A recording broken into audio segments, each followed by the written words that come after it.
Benar, aku memang membencimu. Aku tidak pernah menyakitimu.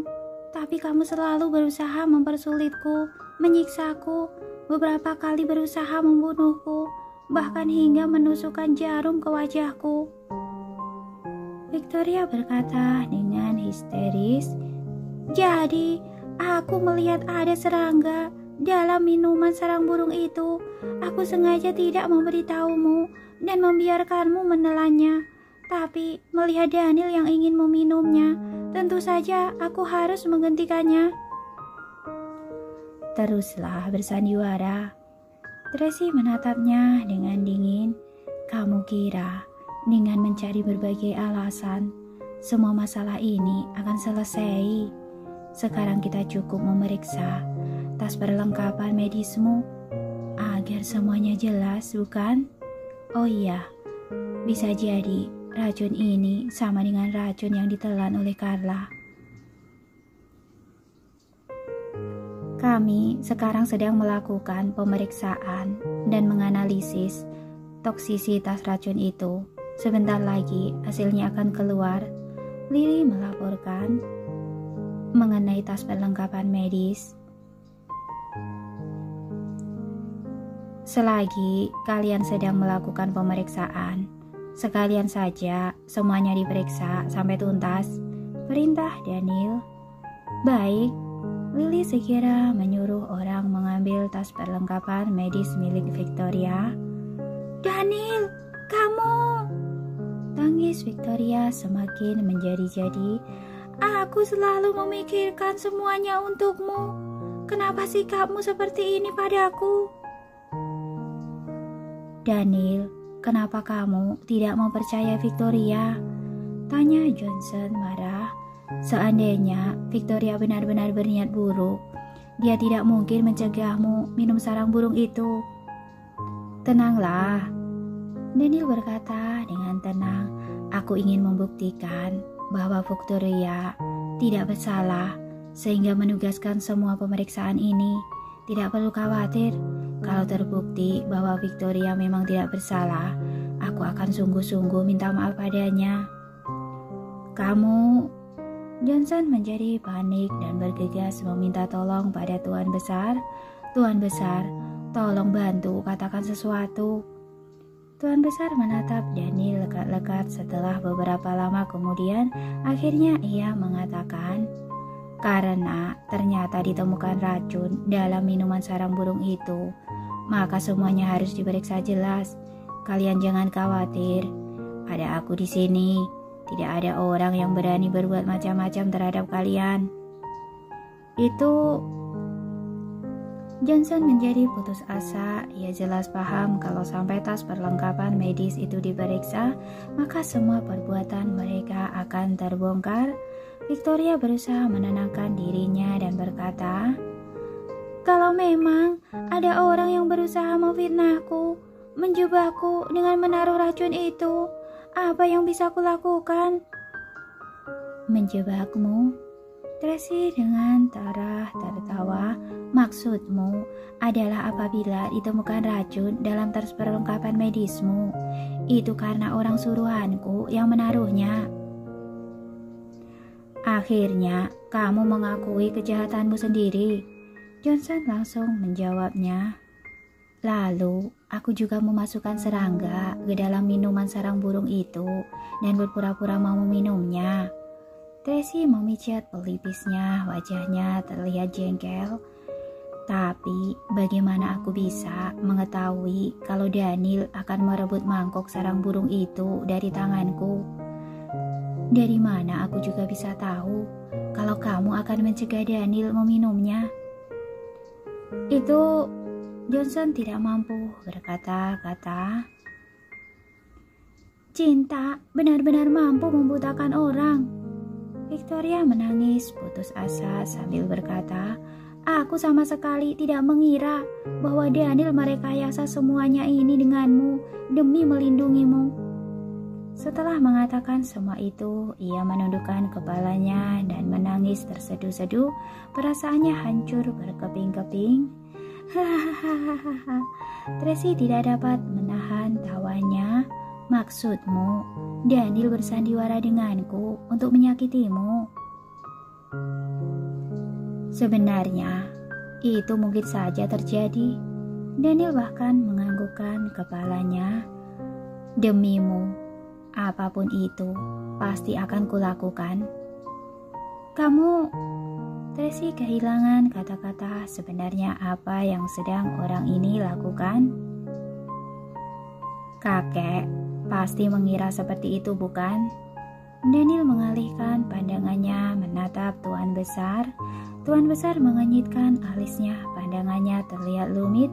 Ia sempat terkejut ketika Daniel menanyakan hal itu padanya, karena sebenarnya pemikiran itu sempat terlintas dalam benaknya. Tidak ada orang lain selain dirinya yang mengetahui jelas perasaan Daniel terhadap Tracy. Demi Tracy, Daniel sungguh mampu melakukan apapun. Mereka sama-sama bersandiwara demi menyingkirkan Victoria, lalu berusaha mendapatkan kepercayaannya dan tinggal di rumah keluarga Wellens. Semua itu bukan hal yang tidak mungkin. Namun ketika Daniel mengatakannya langsung seperti itu, ia pun menjadi ragu kembali. Victoria, kamu benar-benar pintar, Daniel dengan tenang berkata sambil meneguk tehnya. Setelah merasa semuanya ini akan segera terbongkar dan mengetahui kalau kamu telah jatuh dalam perangkapku, kamu mengabaikan seluruh harapanmu padaku dan segera berpaling pada Tuan Besar. Demi mendapatkan kepercayaan Tuan Besar, kamu juga tidak segan-segan menyeretku dengan berusaha mencari berbagai macam alasan logis. Tampaknya ilmu psikologimu tidak terbuang sia-sia. Kamu, Victoria tercengang menatap Daniel. Omong kosong apa yang sebenarnya sedang kamu bicarakan? Tuan Besar mengerutkan alisnya. Baiklah, tidak perlu sandiwara lagi. Daniel memberi aba-aba. Rian bergegas membuka ponsel dan mengirim video di dalamnya ke layar proyektor putih di sampingnya. Video itu pun segera diputar pada layar proyektor. Semua video itu berasal dari rekaman monitor CCTV di rumah keluarga Wellens pada 2 hari ini. Apa ini? Pandangan semua orang pun tertuju pada layar proyektor. Video pertama, hari di mana Tracy baru masuk ke dalam rumah itu. Victoria dan Johnson sedang bercakap-cakap di ruang kerja Daniel. Tidak ada kata kembali dari apa yang telah kita mulai ini. Aku telah melakukan begitu banyak. Keberhasilan sudah di depan mata. Kita tidak bisa mundur begitu saja. Saat ini, kita bersembunyi dulu juga tidak apa-apa. Itu bukan berarti kita tidak dapat kembali lagi ke rumah ini. Ingatan Tracy belum pulih hingga sekarang. Kalau seandainya orang tahu bahwa kamu saat itu berpura-pura sebagai Tracy masuk ke dalam rumah keluarga Wellens, pasti akan tamat riwayatmu. Satu lagi, kalau sampai ia tahu kamu yang menaruh. Di ruang kerja Daniel, ini tidak mungkin terpasang kamera CCTV kan? Video kedua, Victoria meninggalkan ruang kerja itu, lalu berdiri di salah satu sudut yang tersembunyi dan memberi isyarat kepada Liva. Tak lama kemudian Liva membawa semangkuk obat herbal dan berjalan memasuki kamar Carla. Ketika sedang berjalan, dapat terlihat Liva diam-diam menuangkan sesuatu yang berbentuk bubuk ke dalam mangkok itu. Video ketiga, di dalam kamar Carla, Liva dan 2 orang petugas medis memaksanya meminum obat itu. Mereka bahkan memasukkan obat itu ke dalam mulut Carla secara paksa. Beruntung Carlos dan Roxy berhasil menghentikan mereka tepat pada waktunya, sehingga Carla hanya meneguk sedikit saja obat itu. Namun tetap saja obat itu dengan cepat bereaksi. Melihat semuanya itu, Tuan Besar tidak dapat menahan amarahnya. Ia mengangkat tangannya yang gemetar menunjuk Victoria dan berkata dengan marah, "Kamu, ternyata Kamu ternyata... Wajah Victoria pun menjadi pusat pasi kepanikan langsung melingkupinya. Ia sama sekali tidak menyangka kalau semua perbuatannya ini diam-diam terekam oleh kamera. Tetapi kenapa bisa ada kamera CCTV dalam rumah keluarga Wellens? Jelas-jelas waktu itu tidak ada. Tidak perlu terburu-buru, lanjutkan saja menontonnya, Daniel mengingatkan. Video yang keempat, Carlos menggendong Carla sambil turun ke bawah mencari ibunya. Victoria memberi isyarat kepada petugas medis keluarganya. Petugas medis itu mendorong Carlos dan Carla dari belakang. Carlos dan Carla pun terjatuh dari tangga. Victoria yang tidak mempedulikan keselamatannya langsung berlari melindungi mereka. Ternyata itu semua hanya trik belaka. Victoria berpura-pura mengorbankan dirinya untuk mendapat kepercayaan mereka. Video kelima, Daniel menggendong Tracy yang sedang kambuh penyakitnya pulang ke rumah. Ketika Daniel keluar, Victoria yang merasa tidak rela melihat semuanya itu pun mengambil tas perlengkapan medisnya ke lantai atas. Dengan beralasan ingin memberikan Daniel obat, ia membawa sebuah jarum berusaha menusuk Tracy.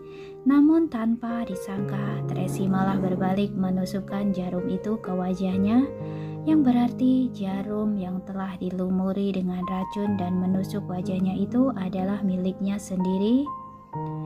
Video yang keenam, Johnson menemukan Victoria dengan wajah terluka dalam ruangan itu. Seluruh percakapan mereka serta bagaimana mereka menyuruh petugas medis mengambil tas perlengkapan medis itu dengan jelas menunjukkan bahwa baik jarum maupun racun itu adalah milik Victoria sendiri. Video ketujuh, setelah Tuan Besar dan Daniel pergi, Victoria mengarahkan Johnson menyuruh Liva meracik racun itu, bahkan menyuruh dua petugas medis untuk meracuni Tracy. Video ke-8, dua orang petugas medis itulah yang menaruh racun itu ke dalam minuman sarang burung walet. Setelah ke-8 video itu selesai diputar, seluruh kebohongannya pun telah terbongkar. Victoria terduduk tidak berdaya di atas lantai, seluruh harapannya sirna. Sebelumnya ia masih dapat berusaha merangkai berbagai alasan, namun kali ini sudah tidak ada jalan keluar lagi baginya. Segala keburukan dan perbuatannya yang memalukan itu terpampang jelas di hadapannya. Ia seperti telah dilanjangi di bawah panasnya matahari. Tidak ada tempat lagi baginya untuk bersembunyi. Kamu. Sekujur tubuh Tuan Besar bergetar. Ia mengangkat tangannya menunjuk Victoria ingin memarahinya, namun tidak ada satu kata cercaan pun yang keluar dari mulutnya. Dengan satu tangan memegangi dadanya, Tuan Besar hampir saja terjatuh terkena serangan jantung. Tuan Besar, Johnson berlutut di atas lantai sambil menangis memohon. Victoria telah dibutakan oleh kecemburuan saat itu, tapi ia sama sekali tidak berniat untuk melukai Daniel. Ia hanya ingin terus berada di sisinya. Mohon Tuan Besar dapat memaafkan Victoria. Ingin terus berada di sisiku, lalu ingin mencelakai anak-anakku? Daniel bertanya mencemooh. Jadi kamu mengira kamu bisa menggunakan cara hina dan memalukan seperti ini untuk mengelabuiku? Bukan begitu. Victoria menggeleng-gelengkan kepalanya dengan panik. Cukup. Daniel tidak ingin mendengarkannya berdalih lagi. Mungkin karena sikapku selama ini terlalu baik pada kalian, sehingga kalian mengira aku dapat dengan mudah ditipu oleh kalian berdua. Bukan Daniel. Johnson buru-buru menjelaskan, karena Victoria membenci Tracy. Tapi itu semua karena Tracy yang menyiksa Victoria terlebih dulu. Ia sama sekali tidak berniat untuk mencelakaimu dan anak-anakmu. Bahkan ia terus menolong Carla. Liva meracuni Carla, itu semua karena keinginan Liva sendiri. Tidak ada hubungannya dengan Victoria. Kamu dapat lihat baik-baik. Victoria hanya memberi aba-aba agar Liva memberikan Carla minum obat herbal, bukan menyuruh Liva meracuninya. Masalah sudah jelas seperti ini. Kamu masih ingin berdalih lagi? Tracy menggebrak meja dan bangkit berdiri, sudah tidak dapat menahan amarahnya, ingin segera menghabisi kedua ayah dan anak itu. Daniel menariknya duduk kembali dengan tenang berkata, "Benar, dari sisi yang terlihat oleh kamera CCTV, Victoria memang tidak menyuruh Liva untuk menaruh racun itu. Dari rekaman itu hanya terlihat jelas ia menyuruh orang untuk meracuni Tracy. Tapi kamu tidak dapat menyangka lagi tentang insiden ia meracuni Carla di restoran Laut Biru, kan? Tidak ada bukti bahwa Victoria meracuni Carla di restoran itu." Johnson masih terus membantah. "Daniel, kamu jangan terbawa pengaruh orang lain dan menuduh orang yang tidak bersalah. Maksudmu, aku menuduhnya. Baik, aku akan memperlihatkannya padamu." Daniel berpaling dan berseru, "Lily." "Baik." Lily segera memberikan hasil pemeriksaan laboratorium kepada Sanjaya. Hasil laporan tadi membuktikan bahwa racun dalam minuman sarang burung itu sama dengan racun yang diberikan kepada Carla sebelumnya. Ini Johnson semakin panik namun masih bersikeras. Ini juga tidak dapat membuktikan bahwa Victoria yang menaruh racun itu. Mungkin ini semua ulah pelayan bajingan itu. "Bawa orang itu kemari," perintah Daniel. Thomas segera datang sambil menyeret seseorang lalu mendorongnya ke hadapan Johnson. "Liva." Mata Johnson pun melebar terkejut. "Kenapa kamu bisa?" Ia baru saja menelpon Liva semalam dan memintanya untuk meracik racun. Kenapa sekarang dia bisa ada di sini? "Paman, tolong aku." Luka pada tubuh Liva terlihat cukup ringan, namun keadaan mentalnya seperti sudah di ujung tanduk. Dapat terlihat jelas ia telah diinterogasi habis-habisan oleh mereka. "Aku berhasil menangkapnya setelah ia keluar." Daniel dengan tenang menjelaskan. Ia telah mengakui semuanya ketika diinterogasi oleh Thomas tentang bagaimana Victoria menyuruhnya untuk meracuni Carla dan bagaimana kamu menyuruhnya untuk meracik racun itu pagi hari ini. Apa perlu ia menjelaskannya sekali lagi? Johnson dengan panik menatap Victoria. Kondisi Victoria saat ini begitu berantakan, ia sudah benar-benar panik. Kepercayaan diri yang masih dimilikinya tadi pun sirna. "Ini adalah bukti keterangan saksi dan masih ada bukti fisik." Daniel melemparkan pandangan penuh arti pada Thomas. Thomas mengeluarkan sebuah kotak yang berisikan pecahan-pecahan cangkir keramik. "Ini..." Mata Naomi berbinar setelah melihatnya. "Ini adalah cangkir dari restoran Laut Biru." "Sebenarnya ada 12 cangkir. Kita tidak menemukan kejanggalan pada 11 cangkir yang telah kita ambil sebelumnya." Thomas menjelaskan. Cangkir yang digunakan oleh Victoria ternyata pada hari itu juga telah dihancurkan dan dibuang ke tempat sampah yang terletak di jalan raya dan berjarak 3 km dari restoran Biru Laut. Aku juga baru menemukannya beberapa waktu lalu." "Ternyata seperti itu." Naomi akhirnya mengerti. "Aku langsung membawa pecahan cangkir itu ke kantor polisi. Hasil pemeriksaan laboratorium menunjukkan adanya residu racun serta sidik jari Victoria pada cangkir itu." Thomas lanjut menjelaskan. "Sekarang, apa masih ada yang ingin kamu katakan?" Daniel bertanya pada Victoria dengan tatapan dingin. "Aku tidak pernah berniat untuk mencelakai Carla. Benar-benar tidak ada." Victoria menjelaskan dengan panik. "Cangkir itu sebenarnya untuknya."